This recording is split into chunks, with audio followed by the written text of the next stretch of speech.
left తిప్పు left తిప్పు straight చేసుకో accelerator right తిప్పు స్లోగా తిప్పు right తిప్పు straight చేసుకో లెఫ్ట్ రైట్ క్లచ్ నాకు థర్డ్ గేర్ టోటల్ క్లచర్ లేచి ఫుల్ క్లచర్ లేచి ఎన్ని క్లాసులు అయినా మొత్తం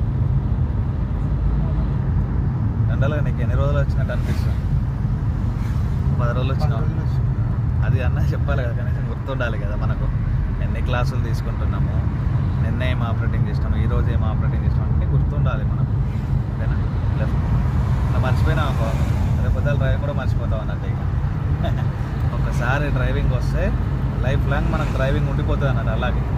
మనం చిన్నప్పుడు స్కూల్లో చదువుకున్నాం గుర్తుందా అది ఇప్పటిదాకా మనకు స్టడీ అనేది గుర్తుంటుంది ఆ జ్ఞాపకాలన్నీ గుర్తుంటాయి స్టడీ 4th గేర్ క్లచ్ నొక్కేసి క్లచ్ నొక్కు స్ట్రైట్ డౌన్ క్లచర్ లేచే ఇది కూడా అలాగే ఉండాలి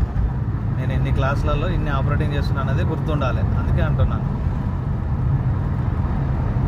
డ్రైవింగ్ బాగా చేస్తున్నా కాబట్టి గేర్ ఆపరేటింగ్ ఇచ్చిన లెఫ్ట్ రాని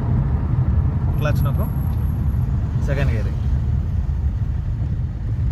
క్లచర్ లేచి కొంతమంది ఏంటంటే లేట్ అవుతుంది అంటే వాళ్ళు అర్థం చేసుకునేసరికి టైం ఎక్కువ తీసుకుంటుంది కాబట్టి వాళ్ళకు 14 డేస్కి ఇస్తా అన్నట్టు 13-14 డేస్కి ఇస్తా గేర్లు అంటే మనం డ్రైవింగ్ చేసేదాన్ని బట్టి ఒక్కొక్కరికి ఒక్కొక్క రకంగా ఉంటుంది లెఫ్ట్ బ్రేక్ రిలీజ్ ఎస్ ఎక్సలేటర్ క్లచ్ వదిలేసి ఇంజన్ సౌండ్ని బట్టి నెక్స్ట్ గేర్ లెవెల్ చేంజ్ చేయాలి ఓకేనా క్లచ్ నొక్కు థర్డ్ గేర్ స్టీరింగ్ తిరగవద్దు ఓకేనా గేర్ చేంజ్ చేసేటప్పుడు క్లచ్ వదిలేసి స్టేబుల్గా గట్టి పట్టుకోవాలి ఇలాగా లైట్గా లెఫ్ట్ తిప్పు స్ట్రైట్ చేసుకో